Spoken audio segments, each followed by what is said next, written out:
Uma boa noite a todos.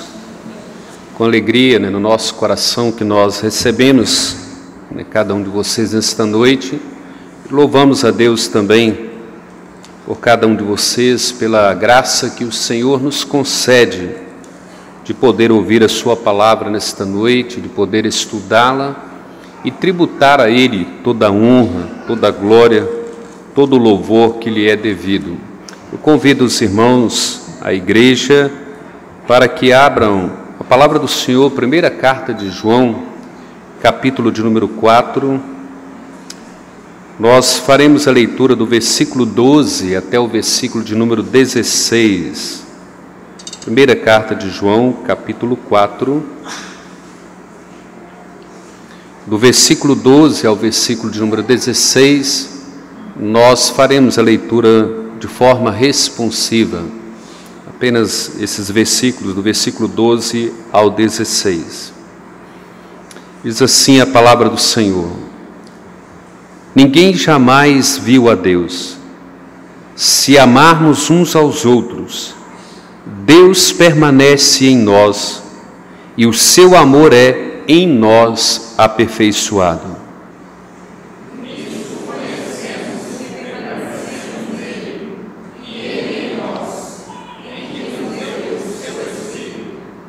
E nós temos visto e testemunhamos que o Pai enviou o seu Filho como Salvador do mundo.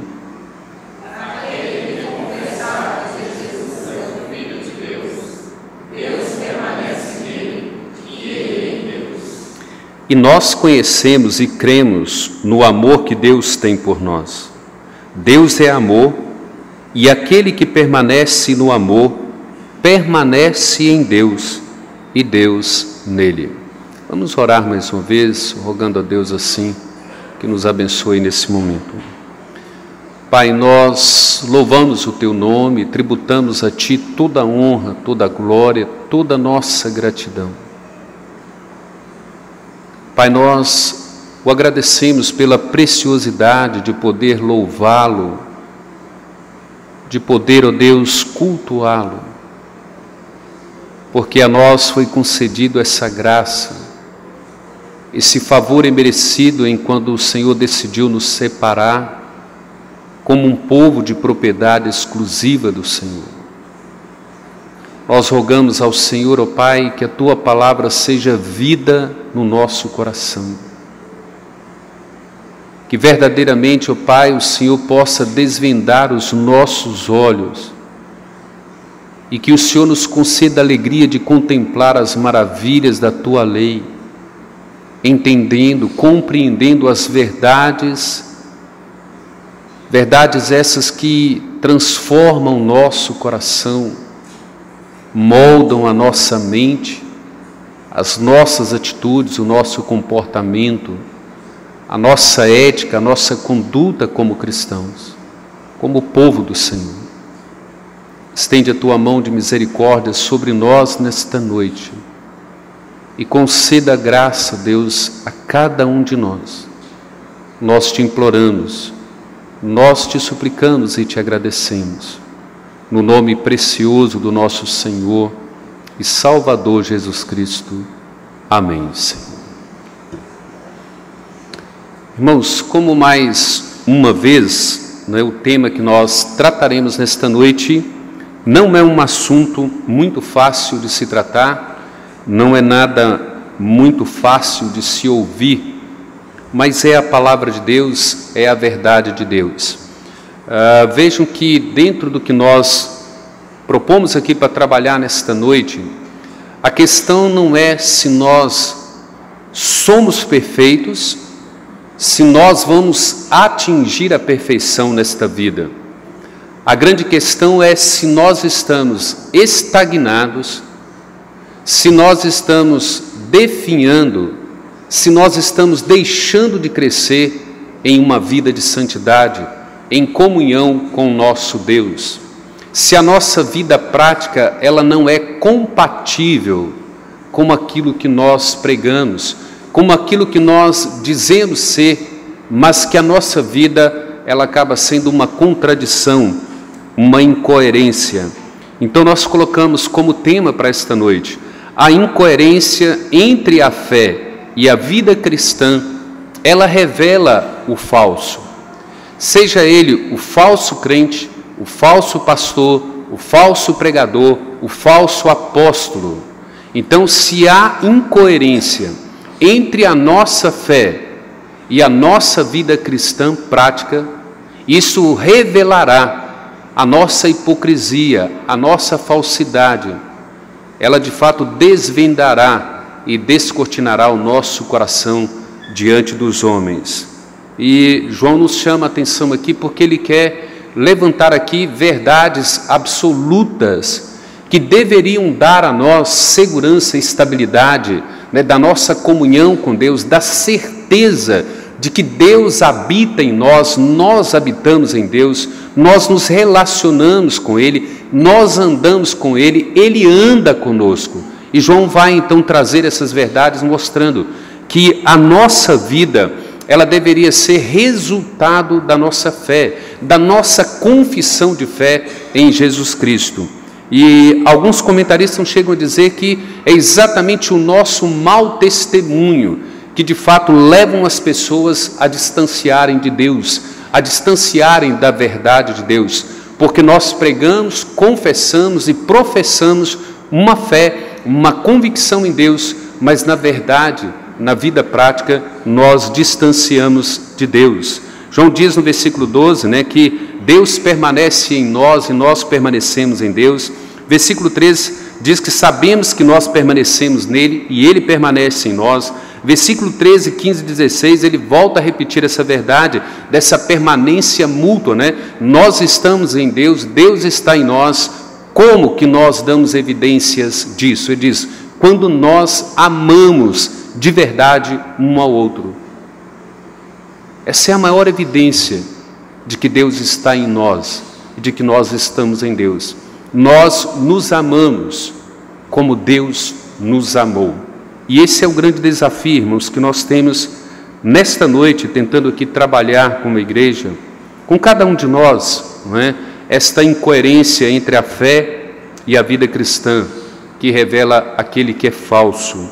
Mas nós trabalharemos de forma positiva, mostrando onde nós devemos ter coerência, como que a nossa vida deveria ser coerente com aquilo que nós pregamos, com aquilo que nós professamos. Então vejam bem, 4 pontos. O primeiro deles é ter coerência entre o que cremos e aquilo que vivemos. Nós precisamos ter coerência naquilo que cremos e na forma que nós vivemos. Essa coisa deve andar de forma simultânea, uma deve ser resultado da outra. Segundo ponto, ter coerência com o fruto do Espírito Santo que habita em nós. Então, a nossa confissão de fé, ela deve resultar no fruto do Espírito em nossa vida. Se de fato nós cremos como falamos que cremos, e se o Espírito habita em nós e Deus habita em nós, a nossa vida prática, ela deve ser compatível com o fruto do Espírito. Terceiro, ter coerência em nossa confissão sobre o Pai e sobre o Filho. O que nós confessamos sobre Deus Pai? O que nós confessamos sobre o Deus Filho? Deve de fato demonstrar que aquilo que nós vivemos exalta a pessoa do Pai, a maneira pela qual nós amamos, perdoamos, nos relacionamos, vivemos como irmãos, como crentes, de fato deve dar evidência de que nós amamos a Cristo e de que nós conhecemos a Cristo. E em quarto lugar, ter coerência com a verdade de que Deus é amor e que Ele nos ama. Nós precisamos dar evidências. Se nós entendemos e compreendemos e desfrutamos do amor de Deus, nós sabemos que Ele nos ama. Então João diz assim, se você sabe que Deus te ama, você também deve amar o outro. Não é uma opção. E esse é o grande desafio, irmãos, trabalhar nesta noite de forma que cada um de nós possa compreender que essa não é a palavra do reverendo Jorge. Essa é a palavra que procede de Deus, que procede da Escritura. A palavra de Deus, ela vem para nos educar, para nos corrigir na nossa deficiência, não é? a palavra não está dizendo que nós não somos crentes. Aqueles que conhecem a Deus, conhecem a Jesus, de fato, eles são convertidos, são regenerados. Mas ele diz assim, há uma necessidade dessa coerência, dessa vida prática, de viver de conformidade com aquilo que nós professamos. Então veja o primeiro ponto aí, ter coerência entre o que cremos e vivemos. Versículo 12 ele diz assim, olha, ninguém jamais viu a Deus. Se amarmos uns aos outros, Deus permanece em nós e o seu amor é em nós aperfeiçoado. Então vejam bem, João está dizendo assim, é impossível ver Deus. Não existe possibilidade de que nós vejamos Deus face a face. Mas João, lá no primeiro capítulo do Evangelho de João, versículo 18, ele diz, ninguém jamais viu a Deus senão Jesus Cristo, o unigênito que está no seio do Pai. E é esse Jesus que revela o próprio Deus, que faz com que esse Deus se torne visível. O Deus invisível se torna visível na pessoa do Filho. E ele diz para os seus apóstolos, quem me vê a mim, vê o Pai. E agora João está dizendo assim, como é que o mundo verá Deus? Como é que o crente vê Deus? Nós cristãos vemos Deus na pessoa do Filho. À medida que nós conhecemos a Cristo, à medida que nós compreendemos a obra redentora de Cristo, à medida que essa obra redentora é aplicada ao nosso coração e à nossa mente, nós então contemplamos Deus na pessoa de Cristo. E João agora está dizendo assim, se é impossível ver Deus, ninguém jamais viu a Deus, qual é a forma, qual é o modo pelo qual o mundo verá Deus? Ele diz assim, quando nós amamos uns aos outros exatamente como Deus nos amou em Cristo. Ele ora lá em João 17 pedindo, Pai, faça com que eles sejam um como nós somos, para que o mundo veja, para que o mundo perceba que Tu me enviaste. O mundo só pode contemplar esse Deus invisível se olhar para mim e para você e contemplar na minha vida e na sua vida esse amor genuíno de Deus, esse amor que Deus expressou a mim e a você. Se nós colocamos em prática, amando uns aos outros, nós então entenderemos que Deus se tornará visível ao mundo e o mundo poderá contemplar Deus. Ele diz assim, olha, se amarmos uns aos outros, Deus permanece em nós e o seu amor é em nós aperfeiçoado. Nós falamos isso hoje pela escola dominical, logo pela manhã, quando em 2 Coríntios 3,18 fala que nós somos transformados de glória em glória à imagem e semelhança de Deus.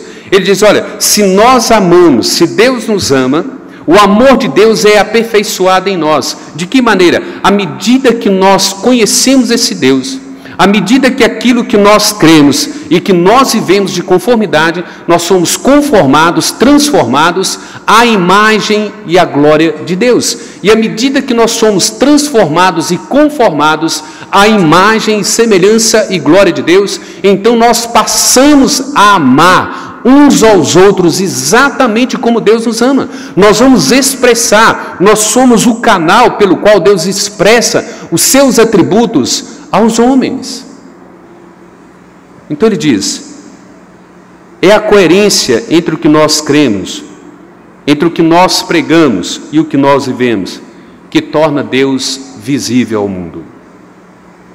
O mundo saberá que Deus existe, se eu e você, se nós amarmos uns aos outros como Deus nos amou. Se o amor de Deus é visível em nossos relacionamentos uns com os outros, isso faz com que nós venhamos dar evidências de que Deus está em nós.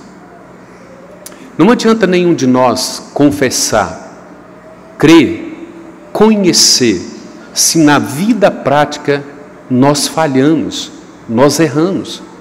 Então a Escritura ela vem para nos corrigir, para reparar esse dano, para de fato nos educar, nos moldar, nos transformar de glória em glória, até que nós aprendamos a amar uns aos outros exatamente como Deus nos amou.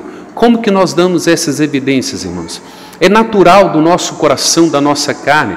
Quando somos prejudicados, quando somos atacados, quando nós somos perseguidos ou quando nós sofremos algum dano, é automático a nossa reação querer dar o troco, responder à altura e de fato ficar amargurado, irado, indignado e às vezes ficar criando raiz de amargura. Mas como que nós damos evidências de que Deus permanece em nós? Que aquilo que nós cremos move a nossa vida, nos torna vida prática. É que nós paramos diante das circunstâncias e das situações e repensamos e decidimos não dar o troco à altura, decidimos não responder na mesma moeda, nós decidimos responder com bondade, com longanimidade, com benignidade, com misericórdia àqueles que nos ofendem. Então ele diz assim, é necessário ter coerência entre o que cremos e o que vivemos. Por quê? Porque ninguém jamais viu a Deus, mas se nós amamos uns aos outros, Deus permanece em nós e o seu amor é em nós aperfeiçoado. E à medida que Deus vai nos aperfeiçoando nesse amor, nós nos parecemos mais com Deus. Quanto mais aperfeiçoado o amor de Deus é no nosso coração, não é que o amor de Deus é deficiente, preste atenção nisso, o amor de Deus é aperfeiçoado em nós.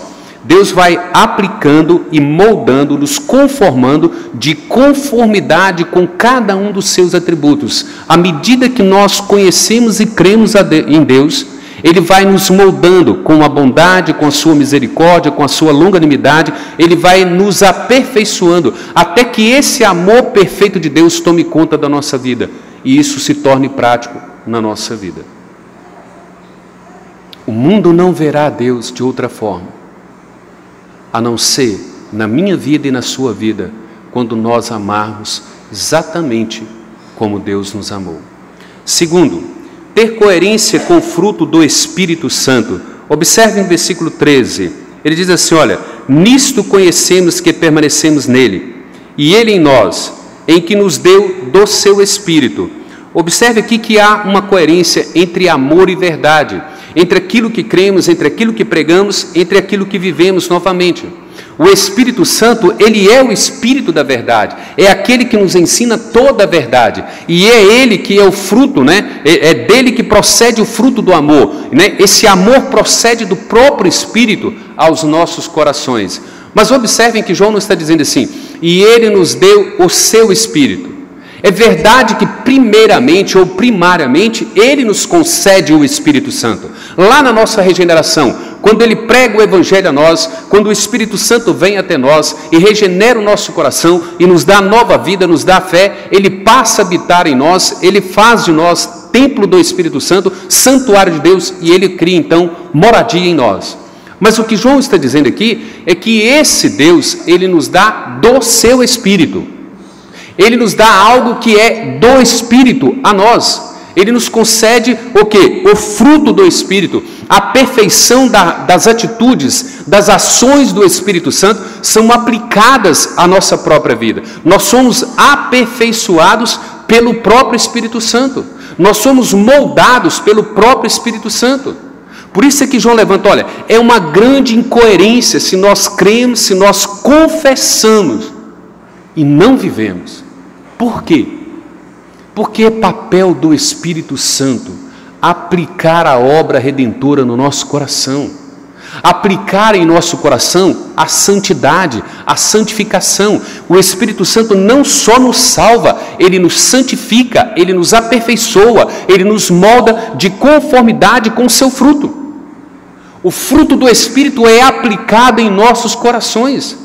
Então, é necessário que tenha uma coerência com o fruto do Espírito. Se nós confessamos que cremos em Deus, que conhecemos a Deus, que amamos a Deus, que amamos a Jesus Cristo, a evidência é, o Espírito Santo tem frutificado em nossa vida, em nosso coração. E o que é o fruto do Espírito? Alegria, paz, bondade, longanimidade, benignidade, mansidão, domínio próprio. Olhe para o fruto do Espírito e consulte o seu próprio coração, a sua própria mente, se a nossa vida não está incoerente com esse fruto, Se no dia a dia, na vida prática, o que nós estamos expressando, a forma como nós estamos nos relacionando, dão evidência ou dá evidências de que esse fruto é visível na nossa vida. Que à medida que nós crescemos na vida santa, à medida que nós somos santificados, nós damos mais evidências e nós nos parecemos mais com esse Cristo. Por causa da pessoa do Espírito. Ele fala que esse Espírito é a fonte do próprio amor, porque ele é o próprio Deus. O Espírito é o próprio Deus. E Deus é amor, o amor procede de Deus. Então é certo que o amor procede do Espírito. O Espírito é a fonte desse amor, ele é a fonte da verdade. Então toda essa verdade deveria nos santificar e nos tornar compatíveis, coerente com esse fruto do Espírito. Um dos comentaristas desse texto, ele diz o seguinte, olha, não se concentre em sentimentos subjetivos, procure evidências do fruto do Espírito Santo em sua vida. Não adianta, o que ele está dizendo em outras palavras? Não adianta nós ficarmos aqui professando que nós somos crentes, que nós conhecemos a Deus, que nós louvamos a Deus, que nós professamos a nossa fé, que nós somos dizimistas, que nós somos crentes, que nós somos presbiterianos. Ele diz assim, olha, você precisa procurar evidências do fruto do Espírito em sua vida. Não basta meramente você falar o que é.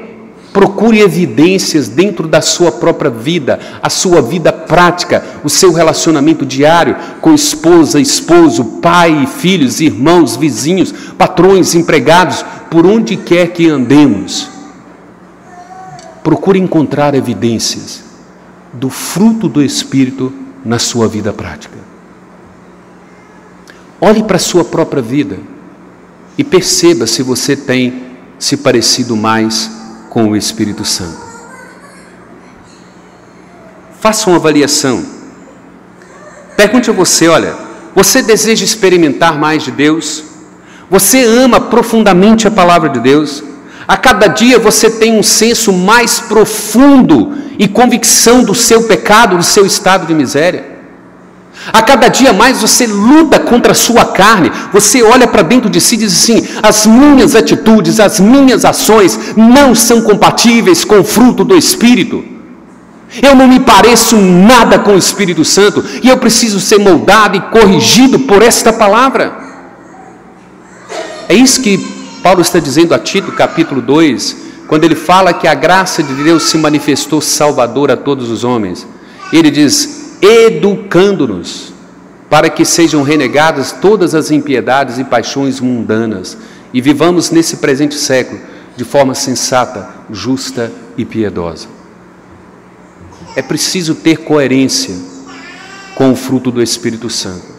Nós precisamos mostrar ao mundo que nós nos parecemos com o Espírito Santo, que a cada dia o Espírito Santo está nos moldando, nos conformando com o seu fruto e expressando em nós e através de nós aquilo que Ele é. É isso que o mundo precisa ver em nós. Então, há uma pergunta a ser feita. Os feitos do Espírito Santo são claros em sua vida? Olhe para a sua própria vida e pergunte assim, o que é que o Espírito Santo tem feito na minha vida? Não é essa a oração de Jesus Cristo em João 17? Pai, santifica-os na verdade, a tua palavra é a verdade. Santifica-os. Você consegue perceber, distinguir o que é que o Espírito Santo tem feito na sua vida? Essas verdades mostram que Deus lhe deu do seu Espírito. O mundo consegue olhar para mim, consegue olhar para você e dizer assim, Deus deu a ele o seu Espírito e do seu Espírito. Isso é claro em nós, isso é evidente em nós, nós temos que crescer. Lembra o que eu disse no início, irmãos? Não é uma questão de que se nós somos perfeitos ou se nós vamos atingir a perfeição nesta vida. A grande questão é, será que nós não estamos estagnados? Será que nós não estamos definhando nessa questão de santidade, de crescimento espiritual? Essa é a questão. Faça uma avaliação se o Espírito Santo tem dado essas coisas a você e se de fato você tem crescido e sido aperfeiçoado pelo próprio Espírito. Terceiro, ter coerência em nossa confissão sobre o Pai e o Filho. Versículo 14, o versículo 15, o texto diz assim: e nós temos visto e testemunhamos que o Pai enviou o seu Filho como Salvador do mundo. Aquele que confessar que Jesus é o Filho de Deus, Deus permanece nele e ele permanece em Deus.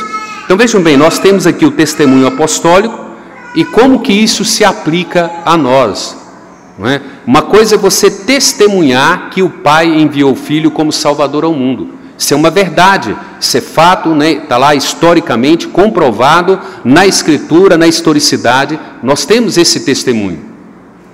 Agora, como que isso se aplica a mim? Como que isso se aplica à sua vida? Então, João traz esse pensamento nos levando de volta, lá no primeiro capítulo, né, da primeira carta aqui, versículos de 1 a 3, quando ele diz assim, olha: o que era desde o princípio, o que temos ouvido, o que temos visto com os nossos próprios olhos, o que contemplamos e as nossas mãos apalparam com respeito ao verbo da vida, e a vida se manifestou, e nós a temos visto, e dela damos testemunho, e vos anunciamos a vida eterna, a qual estava com o Pai, e nos foi manifestada. O que temos visto e ouvido anunciamos também a vós outros, para que vós igualmente mantenhais comunhão conosco. Ora, a nossa comunhão é com o Pai e com o seu Filho, Jesus Cristo. Ele está dizendo assim, olha, há um testemunho histórico apostólico, há uma verdade autêntica, genuína, da qual nós tomamos conhecimento. O Evangelho não pode ser simplesmente para nos dar a vida eterna, para nós podermos entrar no céu. A proposta de Deus para você e para mim é muito maior do que isso. Embora há uma historicidade, há uma verdade fatual, ou seja, é fato, é uma realidade histórica comprovada biblicamente pela própria história da humanidade, de que esse Jesus foi enviado por Deus Pai. Mas isso não é simplesmente para nos dar vida eterna. A proposta de Deus em Romanos 8, do versículo 28 até o 30, ele diz que ele nos conheceu de antemão, ele nos predestinou, ele nos chamou, ele nos justificou, né? Ele nos glorificou para sermos a imagem e semelhança do seu Filho. Então ele está dizendo que esse Evangelho ele precisa nos moldar e nos conformar, de modo que nós sejamos transformados de glória em glória, até que nós nos pareçamos com Cristo. E nós precisamos olhar para essa verdade do Evangelho.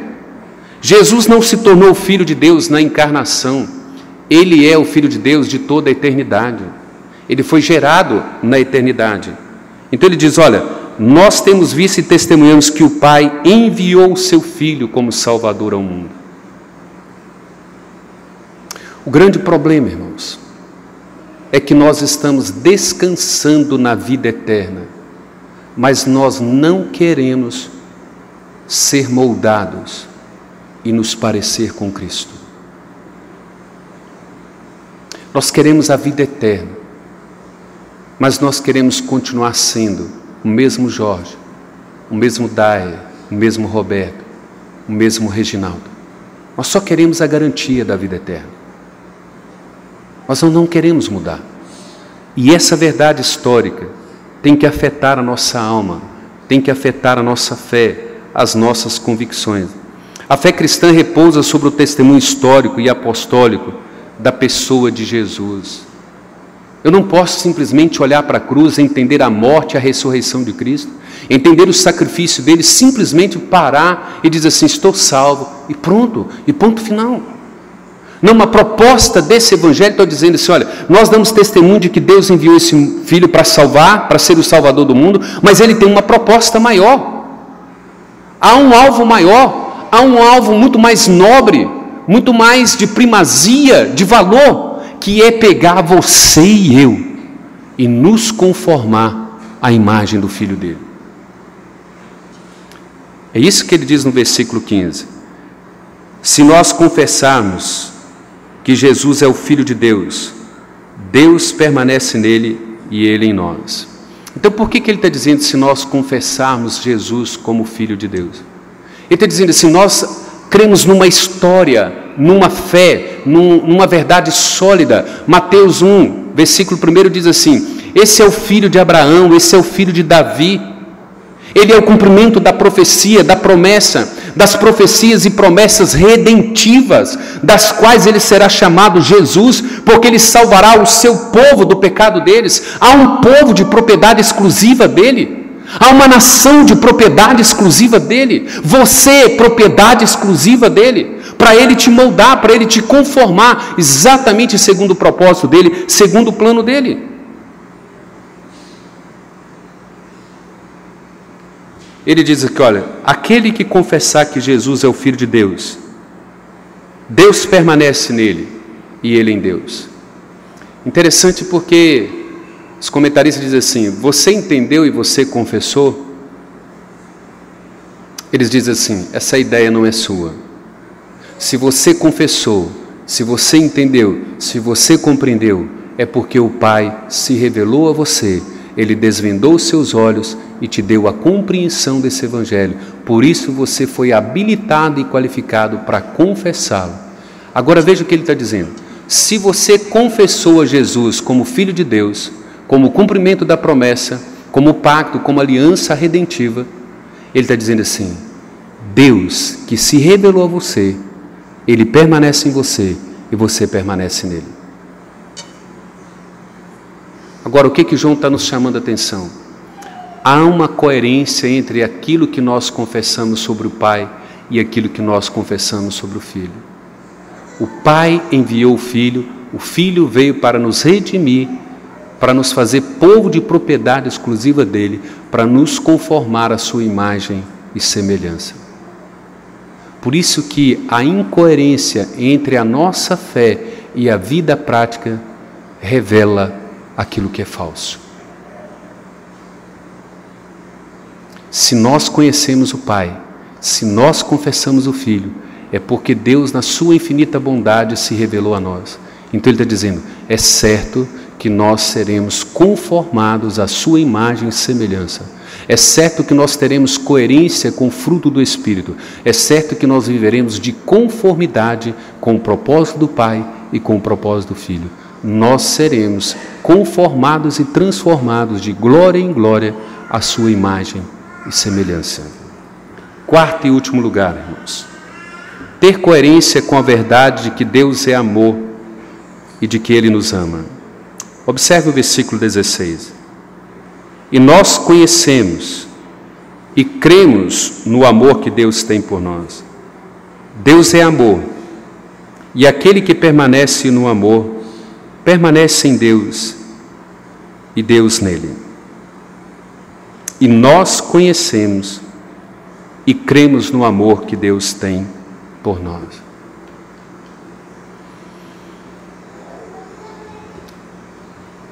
O que nós conhecemos de Deus e do seu amor? O que é que você conhece sobre Deus e sobre o amor dele por você? Quem é esse Deus? Como foi que ele te amou?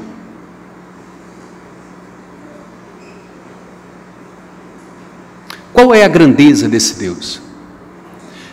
Tente pensar agora como alguém que estivesse buscando lá no seu mais íntimo do coração, lá no mais profundo da sua vida. Tente buscar na sua mente, tente forçar a sua mente para entender assim: quem é esse Deus? E qual é a grandeza desse Deus? Qual é a santidade desse Deus? Qual é a glória desse Deus? Qual é a proposta desse Deus para o homem? Pergunte a você, por que eu estou nesse mundo? O que é que eu estou fazendo nesse mundo? E para onde eu vou depois deste mundo? Faça essas perguntas para ver se você consegue ir lá no mais profundo da sua vida e encontrar uma resposta. Quem é esse Deus? Qual é a grandeza desse Deus? Qual é a glória desse Deus? E por quê? E por que esse Deus se importou comigo? Porque Ele pensou em mim na eternidade. Porque Ele decidiu revelar os seus atributos a mim. Porque Ele decidiu demonstrar que Ele me ama. Por quê? Quem é esse Deus? Quem é esse Deus que não tolera pecado? Quem é esse Deus que não me inocenta do meu pecado? Que não ignora o nosso pecado? Que não ignora a nossa falsidade, a nossa hipocrisia de não amar exatamente como Ele nos ama? João está dizendo isso para nos corrigir, para nos educar, para nos aperfeiçoar. E nós temos que pensar nessas questões. Nós poderíamos citar textos aqui, irmãos, maravilhosos da forma como Deus é e como Deus nos amou. Comece a pensar na sublimidade de Deus. Comece a pensar na obra da criação, como esse Deus criou trilhões de estrelas, como esse Deus colocou um nome em cada uma dessas estrelas, como que Ele sabe o nome de cada uma dessas estrelas, como foi que Ele mediu a terra a palmos, como Ele estabeleceu o firmamento, o universo, como Ele trouxe à existência as coisas, tudo mediante a sua palavra do nada, haja isso e ouve isso, haja isso e ouve isso, tudo com o poder da sua palavra. Quem é esse Deus? Qual é a sua grandeza? Agora, como foi que Ele te amou? João está dizendo assim, e nós conhecemos, nós sabemos, nós experimentamos, isso é real na nossa vida, isso foi aplicado em nossa vida, isso foi manifestado na nossa própria vida, nós experimentamos, nós sabemos o que é isso. Agora vejam os textos, Colossenses 1,13. E esse Deus, na sua santidade, na sua sublimidade, na sua grandeza, na sua adversidade, na sua variedade da obra da criação, Ele me libertou do império das trevas, Ele me resgatou das mãos de Satanás e me transportou para o seu reino. Efésios 2, 4 a 6. Mas Deus, sendo rico em misericórdia, por causa do grande amor com que Ele me amou, Ele me deu vida, estando eu morto em meus delitos e pecados. Ele me deu vida juntamente com Cristo, e Ele me fez assentar nos lugares celestiais, nas regiões celestiais, em Cristo Jesus, e pela graça eu fui salvo, por um favor imerecido. Eu merecia o inferno, uma condenação eterna, mas Ele demonstrou o seu amor na cruz do Calvário. Romanos 5,8. Mas Deus provou o seu amor para comigo. É isso que eu estou pedindo para você pensar, você buscar lá no fundo do seu coração. Quem é esse Deus? A grandeza, a sublimidade dEle, o poder dEle.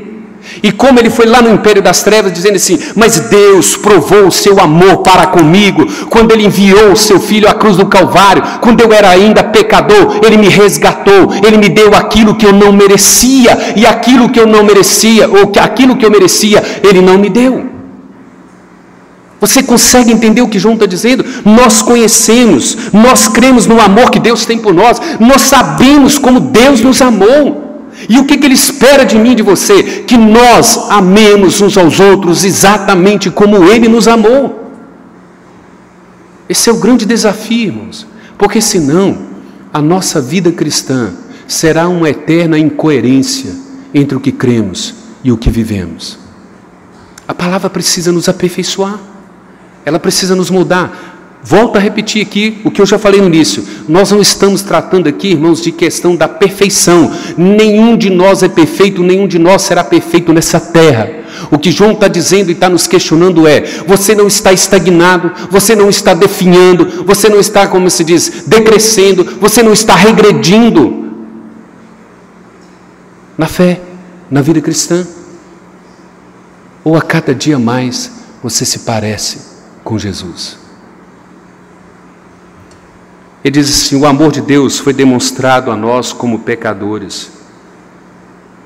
Todo o processo redentivo a respeito de Cristo é maravilhoso, irmãos. Nós cantamos aqui, cantamos Filipenses 2, de 5 a 11, mas mesmo sendo Deus, Ele não julgou com usurpação ser igual a Deus, pelo contrário, Ele esvaziou de si mesmo, Ele abriu mão da sua glória, Ele se humilhou, Ele se tornou homem, Ele se tornou um de nós, Ele se fez pecado em nosso lugar, Ele se fez maldição por nós, Ele se humilhou e foi obediente até a morte, morte de cruz, para que todo joelho se dobre diante dele, para que toda língua confesse que ele é Jesus, que ele é Senhor. É esse Jesus que João está dizendo. Nós conhecemos que Deus nos amou dessa forma, nós temos convicções, nós experimentamos, isso é real na nossa vida, isso não é história, é fato, é realidade. Ele promoveu o seu novo nascimento e o meu novo nascimento. Nós nascemos de novo nele, fomos refeitos nele, segundo a sua imagem, segundo a sua própria glória. A justiça de Deus foi satisfeita quando Cristo pagou toda a nossa penalidade. Você está querendo cobrar alguma coisa do seu irmão? Por isso é que você não o ama?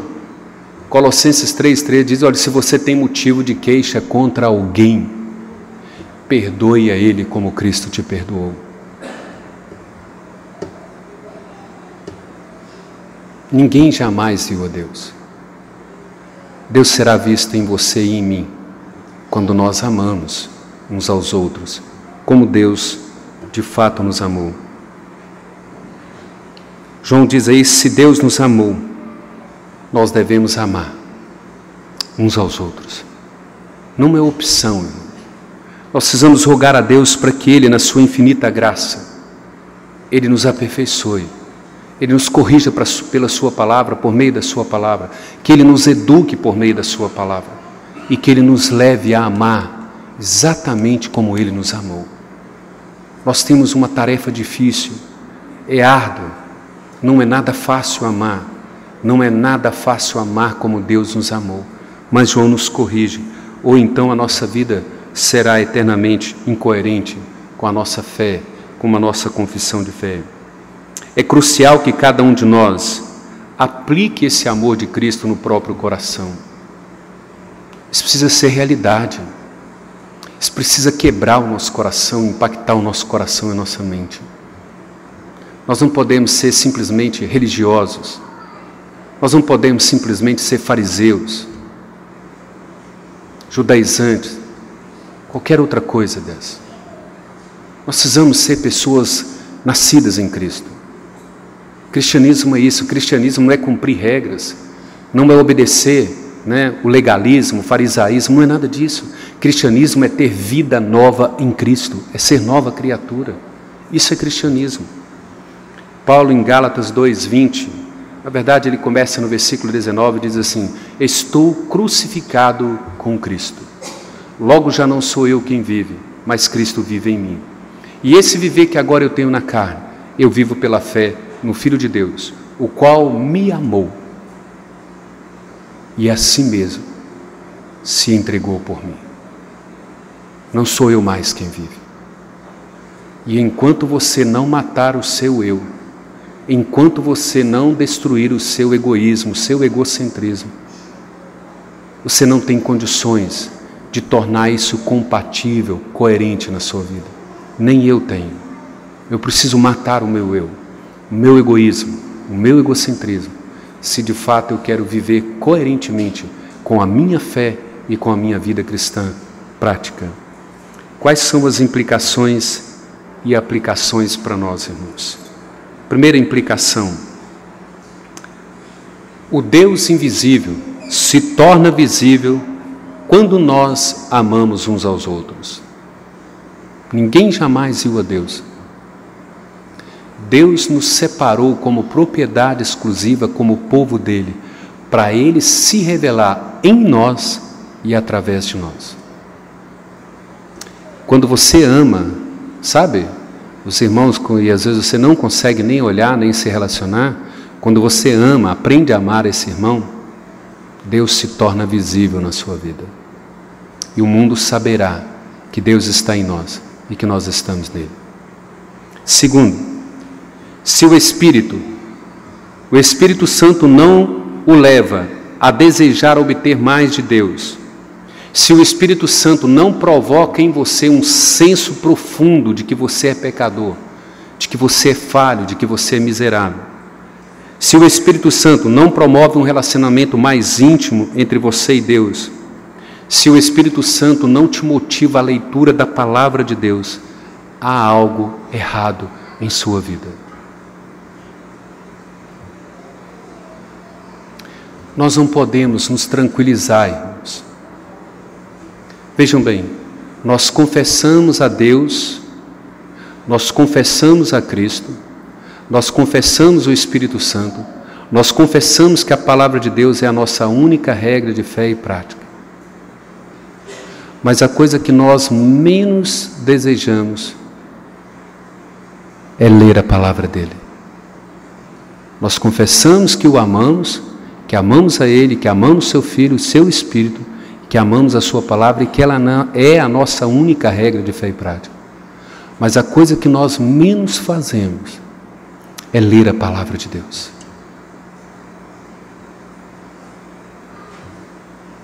Dá para perceber alguma incoerência na nossa confissão de fé? No nosso amor por Deus? Nosso amor pela sua palavra? Lembra do primeiro salmo aqui? Antes, o seu prazer está na lei do Senhor, e nela ele medita de dia e de noite.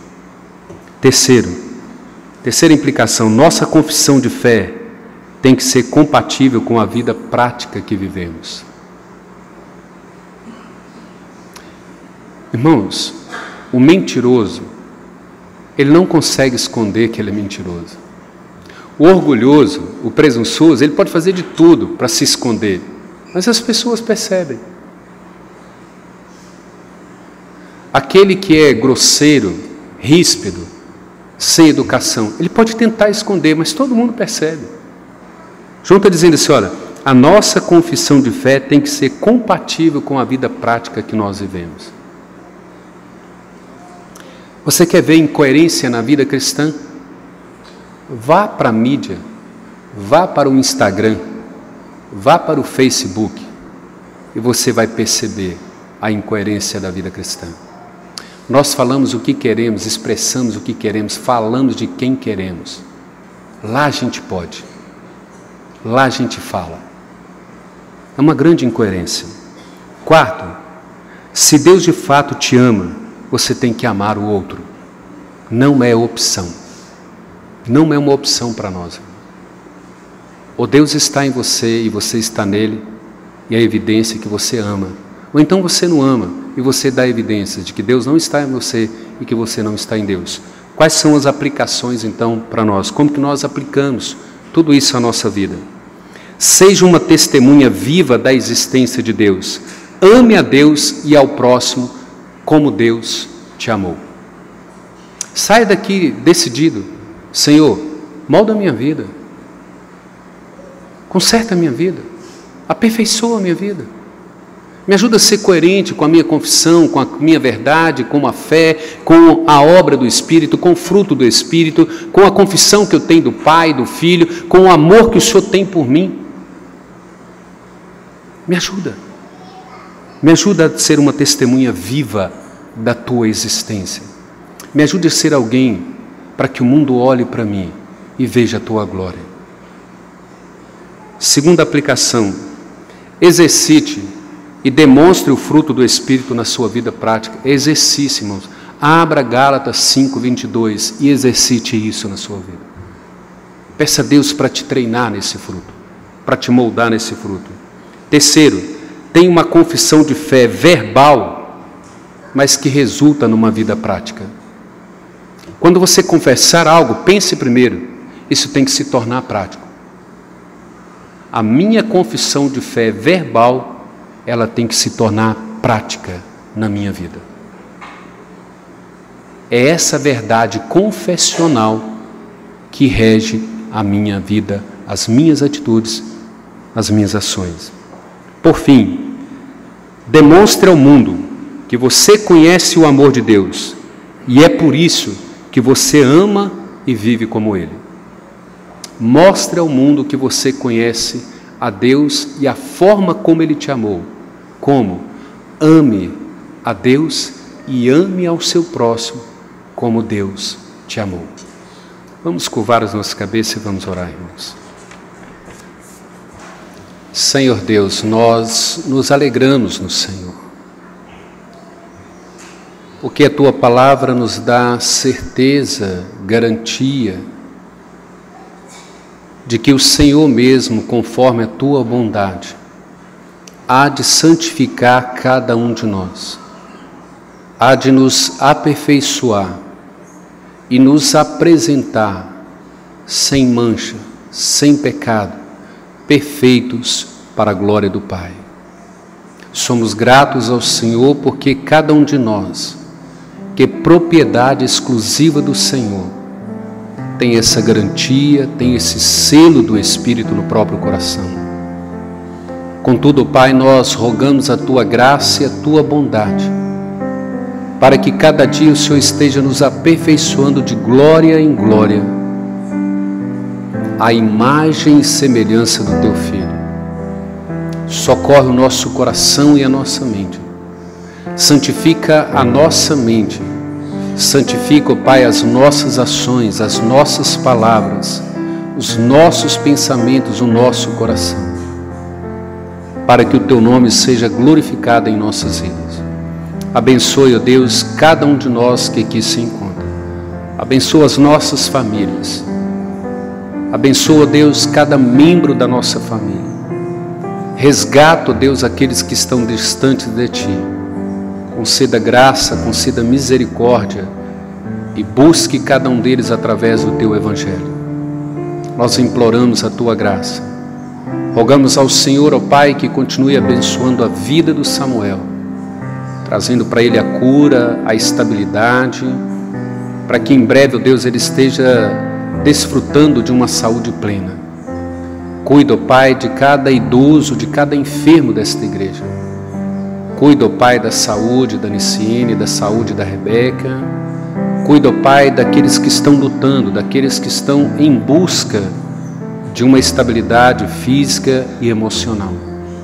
Ó Pai, nos fortalece espiritualmente, para que vivamos cada dia da nossa vida com segurança, com paz, com alegria, de que o Senhor há de suprir em Cristo Jesus cada uma de nossas necessidades. E é em nome de Jesus que nós oramos e te agradecemos. Amém, Senhor. E que a graça de nosso Senhor e Salvador Jesus Cristo, que o amor do nosso Deus eterno e poderoso Pai, que a comunhão e a consolação do Espírito Santo seja com todos vós e com todo o povo de Deus espalhado sobre a face da terra, agora e para todo sempre. Amém, Senhor.